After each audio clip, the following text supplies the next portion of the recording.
Alors si on regarde la synthèse de l'ensemble de ces éléments, vous voyez que vous aurez donc pour une première phase sur la modulation de la concentration calcique cytosolique, vous aurez une première phase qui correspond à ces 5 à 10% liée à l'entrée du calcium juste par le passage dans le canal calcique de type lent, qui va entraîner secondairement l'ouverture de tous les pores des récepteurs à la ryanodine et donc le relargage du calcium depuis l'intérieur de ces sacs réticulés, de ces bibliothèques calciques, vers le cytosol et vers les sites actifs, et en particulier l'actine et la myosine. Et sur ce troisième temps, vous aurez une mise en jeu des CERCA, des calcium ATPases du réticulum sarcoplasmique, qui vont à partir de ce moment-là recapter le calcium et donc faire diminuer rapidement la concentration cytosolique du calcium. Et donc ce cycle-là va à chaque fois au repos, en bleu, progressivement augmenter, libérer le calcium du réticulum sarcoplasmique, récupérer le calcium dans le réticulum sarcoplasmique et puis partir au cycle suivant avec petite étincelle calcique par les canaux calciques de type lent, élévation importante de la concentration cytosolique par le relargage et puis à nouveau recapture par les calcium ATPases, etc. etc. Qu'est-ce qui se passe à l'exercice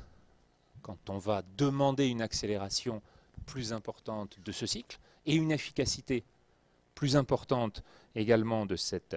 fonction? Eh bien, vous aurez en rouge le même effet, sauf que vous allez augmenter la valeur libérée par ou entrée par la porte du canal calcique de type lent. Et donc vous aurez une libération plus importante et plus rapide par les récepteurs à la ryanodine, et donc vous aurez une concentration cytosolique finale qui sera plus élevée qu'au repos. Mais par contre, vous aurez stimulé également les CERCA, et donc elles vont travailler plus rapidement, et elles vont faciliter un recaptage plus rapide de l'ensemble de ce calcium, et revenir plus rapidement aux valeurs de base. Donc vous voyez que c'est à la fois plus élevé par rapport au repos, et plus court. Une fois de plus, on est en adéquation avec une fonction cellulaire qui n'est pas dépendante, cette fois-ci, du nœud sinusal, mais qui est bien adaptée à la même information qui va venir du nœud sinusal, qui est de dire on accélère les enfants parce que là, il est temps de échapper au tigre à dents de sabre. Voilà. Quand on est dans ces situations-là, il y a encore des situations dans lesquelles on a besoin d'accélérer un petit peu. Troisième point, ce matin, on va regarder quelques-uns des effets de régulation et de réflexe cardiaque. Vous avez encore des questions sur le calcium ATPase, calcium induced, calcium release? Ok. Et donc on va passer maintenant à ce que sont les adaptations entre la pompe, par le biais de ces cellules, par le biais de la fréquence cardiaque, dont on a vu un des aspects, l'adaptation globale au niveau ventriculaire, et en particulier sur le déploiement de ces capacités à la fois contractiles et de mise en tension des fibres, et donc de la pression mesurée à l'intérieur de la cavité, et puis la circulation générale qu'on finira par détailler dans un troisième cours qui sera justement consacré au couplage entre la pompe et puis ce qu'en reçoivent les vaisseaux, et puis ce qui réamorce la pompe, toujours par les vaisseaux, et donc cet effet qui sera constamment bouclé à l'intérieur de la circulation et contrôlé par des modes de régulation locaux, et puis par des modes généraux. On a vu la partie endocrinienne autour des libérations d'acétylcholine notamment, d'adrénaline, noradrénaline, et le contrôle, maintenant qu'on va regarder avec le système nerveux autonome, le système central. Cet effet, je vous l'ai dit, va avoir pour objectif de contrôler, en fonction de la demande, donc en fonction des besoins, de contrôler le débit cardiaque, QC.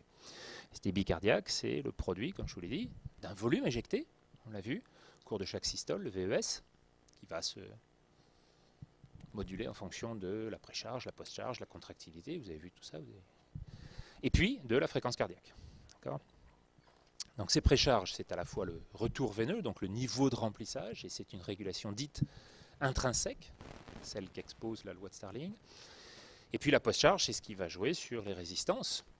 artérielles et faciliter le déploiement de la contractilité myocardique avec des régulations extrinsèques, et puis la régulation de la fréquence cardiaque, qui sera, elle, essentiellement un acteur contrôlé très haut du bulbe. Ces contrôles nerveux, donc pour le parasympathique, va jouer sur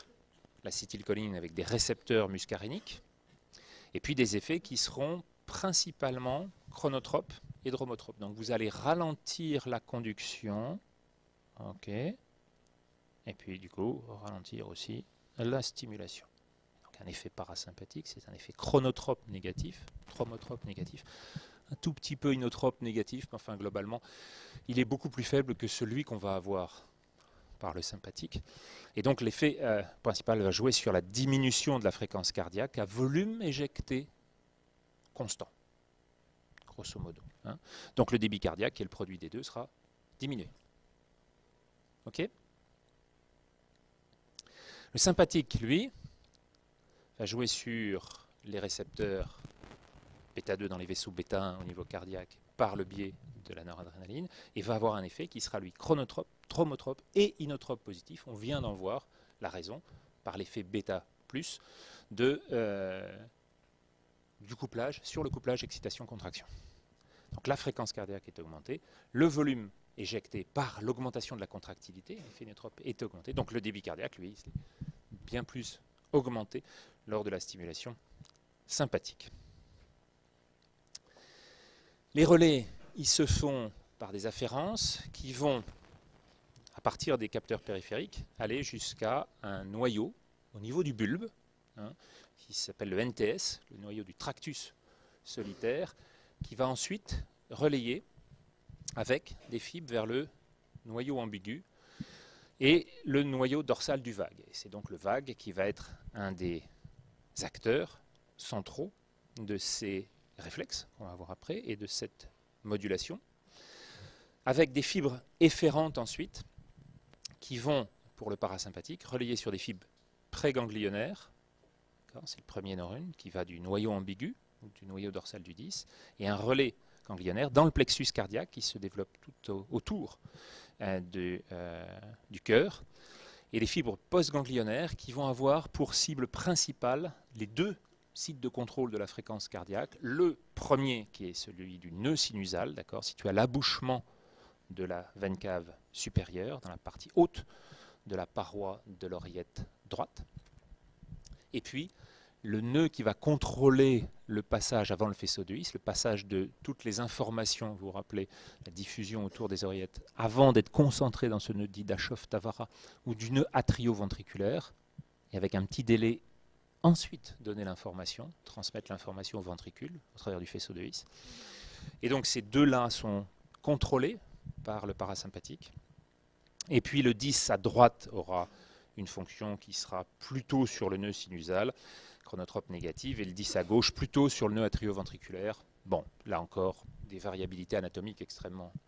importantes selon les unes et les autres, avec de toute façon un effet qui sera donc chronotrope négatif principalement sur le nœud sinusal et un petit peu dromotrope négatif porté par le gauche sur le nœud atrioventriculaire, donc une diminution des capacités de conduction, très schématiquement. Sur les éléments du système sympathique, vous avez des fibres afférentes qui vont se projeter à nouveau dans le NTS, au niveau du bulbe, et là qui feront ensuite relais dans une substance réticulée, qui est sous influence du cortex cérébral, avec des stimulations qui sont des stimulations corticales motrices, qui vont jouer sur les contractions musculaires, avec des modifications qui seront à la fois cardiaques et vasculaires aussi, et sur la vasoconstriction de l'ensemble des territoires vasculaires selon les territoires musculaires mis en jeu. Et ça, c'est toute la grande répartition dont on a parlé la semaine dernière, qui va faciliter tel ou tel groupe musculaire selon l'activité, selon la contrainte en jeu, et en même temps diminuer les territoires, en particulier splanchniques, intra-abdominaux, qu'on n'utilise pas pendant les exercices, pendant les efforts importants. Une fois de plus, que ce soit des efforts liés à la survie par l'entrée de l'énergie, la chasse, ou par la survie liée à l'évitement d'un risque majeur. Et donc à partir de la substance réticulée, là vous aurez un faisceau bulbospinal qui va descendre avec au centre médulaire un tractus particulier, latérocaudal médulaire, le caudal ventrolatéral médulaire en anglais, donc le CVLM, qui est stimulé par le noyau ambigu du parasympathique. Donc vous voyez qu'il y a déjà une boucle à ce niveau-là d'interaction entre les deux systèmes. Et puis une activité dans la partie rostrale qui va à ce moment-là être, elle, inhibée par le précédent quand elle est stimulée par le noyau ambigu. Deuxième boucle triangulaire d'interaction entre sympathique et parasympathique. Voilà le rostral, ici, dans lequel vous avez une stimulation des neurones préganglionnaires, et puis ces neurones parasympathiques du noyau ambigu, ici placé, et du noyau moteur dorsal, NMD, auront un effet chronotrope négatif, donc un effet ralentisseur sur l'ensemble des cycles cardiaques. Sur le système final, donc vous aurez un deuxième neurone qui part du préganglionnaire vers les ganglions cervicaux, et vous aurez à partir de là 3 étages, supérieur, moyen, inférieur, qui vont jouer en particulier avec des fibres qui vont contrôler la libération par la médulo-surrénale d'une quantité importante, et là on peut la considérer comme une formation ganglionnaire qui va elle-même libérer une quantité plus ou moins importante, mais là pour la circulation générale, vous baignez à ce moment-là dans la noradrénaline, qui va ensuite s'achever par le troisième neurone sur la masse myocardique, donc des effets qui seront directs au niveau cardiaque sur quelle qualité, sur quel effet. Si on arrive sur les cellules, le inotrope positif. Là, on est sur la contractilité, d'accord, qui va jouer sur l'efficacité totale de l'ensemble, avec un droit qui sera donc plutôt, lui, sur le nez sinusal, la fréquence a un effet chronotrope négatif, mais le gauche, qui va aller, lui, pour celle qui arrive dans les cardiomyocytes, a un effet inotrope positif, renforcé par ce qu'on a vu des effets bêta sur l'ensemble du couplage, excitation, contraction, libération de calcium, effet actomyosine supérieure. D'accord? Cet effet et ces effets principaux vont être, comme on l'a dit, sous un contrôle partiel, suprabulbaire. Et donc le premier, c'est le cortex. Et donc ça, c'est l'environnement qui va changer le rythme cardiaque très rapidement par une action sur les fonctions frontales, portées par le frontal, la gestion des émotions, la colère, la peur. Et donc vous avez à nouveau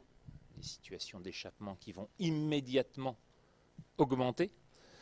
la fréquence cardiaque avec une nécessité absolue pour les cardiomyocytes d'avoir un effet inotrope couplé à cet effet chronotrope positif, pour échapper. Des effets qui seront contrôlés par l'un des principaux régulateurs sur l'hypothalamus, qui vont jouer donc à la fois sur les comportements alimentaires, la thermorégulation, et il y aura des interactions entre ces effets-là et les contrôles myocardiques ou les chronotropes. Et puis, au niveau des centres respiratoires, vous aurez également des synapses qui vont faire dialoguer ces deux centres de contrôle de la fréquence cardiaque et de la fréquence respiratoire, et on l'a vu en particulier sur ce couplage qui fait qu'à l'inspiration vous allez avoir une modulation de votre fréquence cardiaque et à l'expiration de la même façon, et donc vous aurez des dialogues qui se font entre votre fréquence cardiaque à 60 et votre fréquence respiratoire à 15 dans une valeur globale de 1 pour 4 adaptée autour de ces fonctions et ces échanges au niveau bulbaire.